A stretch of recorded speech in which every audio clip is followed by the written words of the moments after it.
नमस्कार, मेरा नाम है सुमित गुप्ता और मैं we care for all group का एक सदस्य हूँ। जैसा कि आप जानते ही हैं कि हमारा group we care for all लंबे समय से पशु पक्षियों के लिए कार्य कर रहा है और पूर्ण समर्पण से अपनी सेवाएं दे रहा है। इसी से संबंधित 7 जुलाई 2020 को हमारे पास एक एक्सीडेंटल केस आया, जिसकी जानकारी हमारे ग्रुप के सदस्य एकता ठाकुर को रवि मरावी जी द्वारा दी गई। तो मौके पर पहुंचकर हमारी टीम ने उसका रेस्क्यू किया और शुरुआती उपचार के लिए उसे हमारी ग्रुप की एक सदस्य सोनल के घर पर रखा गया।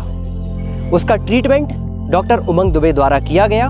तो आइए सुनते हैं आगे की कहानी डॉक्टर उमंग दुबे की जुबानी। सुंदरी को जब मेरे पास में लाया गया तो उसके लेफ़्ट हैंड लिम्ब में कंप्लीट फ्रैक्चर था। ऐसे फ्रैक्चर्स को ठीक करने के लिए 2 प्रोसेस होती हैं। पहली, जिसमें उस पैर की सर्जरी करके उन टूटी हुई हड्डियों के बीच में एक रॉड डाल के उन हड्डियों को जोड़ा जाता है, जैसा इंसानों में होता है। और दूसरी प्रोसेस जिसमें सिर्फ ऊपर से प्लास्टर करके उस पैर को फिक्स कर दिया जाता है। अब चूँकि ग्रुप की फाइनेंशियल और इंफ्रास्ट्रक्चरल कंडीशन ऐसी नहीं थी कि इतने बड़े ऑपरेशन और उसके बाद की पोस्ट ऑपरेटिव केयर का बर्डन टॉलरेट कर पाएँ, इसलिए सुंदरी का प्लास्टर करना ही सही समझा गया। सुंदरी का प्लास्टर किया गया और उसे उसके टेम्प्रेरी शेल्टर में छोड़ दिया गया, जहाँ उसके खाने और दवाइयों का ध्यान रखा जाने लगा। फ्रैक्चर हीलिंग के बेसिक रिक्वायरमेंट ये होते हैं कि प्लास्टर होने के बाद जानवर कम से कम चले फिरे और दौड़े भागे तो बिल्कुल भी नहीं। अब चूँकि सुंदरी को टेम्प्रेरी शेल्टर में रखा गया था, तो वहाँ पर ये दोनों ही रिक्वायरमेंट पूरी नहीं हो पा रही थी, क्योंकि वहाँ पर सुंदरी पे 24 घंटे ध्यान रखने वाला कोई नहीं था। साथ ही साथ सुंदरी बहुत ही मस्तीखोर डॉग थी, तो दिन भर यहाँ से वहाँ दौड़ती थी। जब 20 दिन बाद सुंदरी का प्लास्टर खोला गया तो उसकी टूटी हुई हड्डी तो जुड़ चुकी थी, लेकिन इस तरीके से खुद को घसीटने और ड्रैग करने की वजह से उसके पिछले दोनों पैरों के जॉइंट्स बिल्कुल ढीले हो चुके थे। शायद इन 20 दिनों में सुंदरी को यह लगने लगा था कि वो अपने आने वाली आगे की पूरी ज़िंदगी अपने पिछले पैरों को इसी तरीके से घसीट के सिर्फ अपने अगले दोनों पैरों पर ही चलेगी।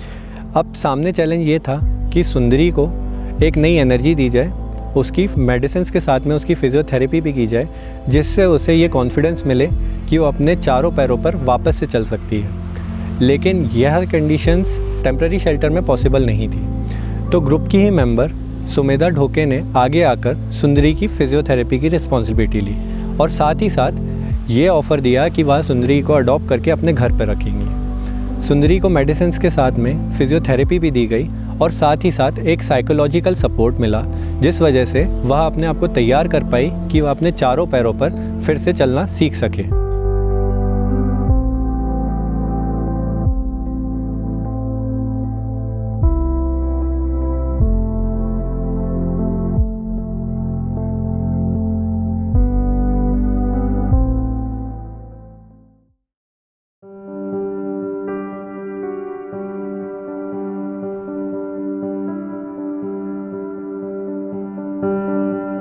जब ये हमारे वी केयर में आई और उमंग सर इसका ट्रीटमेंट कर रहे थे, तो मुझे इसको देखकर ऐसे लगा कि इसे मुझे घर ले जाना चाहिए और इसकी देखभाल करनी चाहिए। इसको 24 घंटे वॉच की ज़रूरत थी। उमंग सर ने मुझे इसकी कैसे फिजियोथेरेपी करना है वो सिखाया। मैं घर में जाकर इसका ट्राई करने लगी। रोज़ 3 टाइम इसको थेरेपी देती थी, प्रॉपर मेडिसिन देती थी, टाइम से खाना मिल जाता था। और 1 हफ्ते बाद मैंने देखा कि ये थोड़ा बहुत चलने की कोशिश करने लगी। फिर मेरे दिमाग में आया कि और ज़्यादा इसके ऊपर मेहनत करनी पड़ेगी और ध्यान देना पड़ेगा। और 1-1.5 महीने बाद मैंने देखा तो ये अच्छा भाग रही थी, जंप करने लगी है।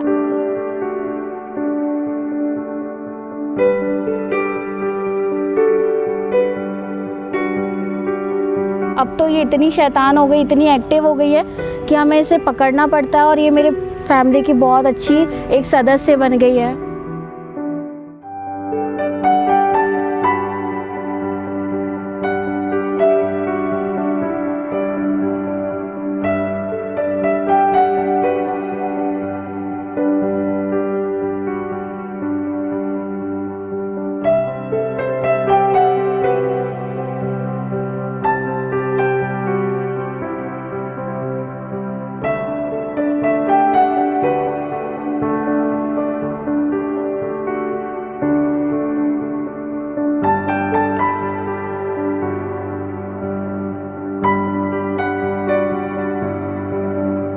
आपने देखा किस तरह हमारे ग्रुप के सदस्यों के समर्पण और डॉक्टर उमंग दुबे के द्वारा दिए गए उपचार के द्वारा वो सुंदरी जो पहले अपने पैरों पर खड़ी भी नहीं हो पाती थी, आज दौड़ सकती है, चल सकती है और वो सब कुछ कर सकती है जो एक आम जानवर करते हैं। और साथ ही साथ सुंदरी को अपना एक घर भी मिला।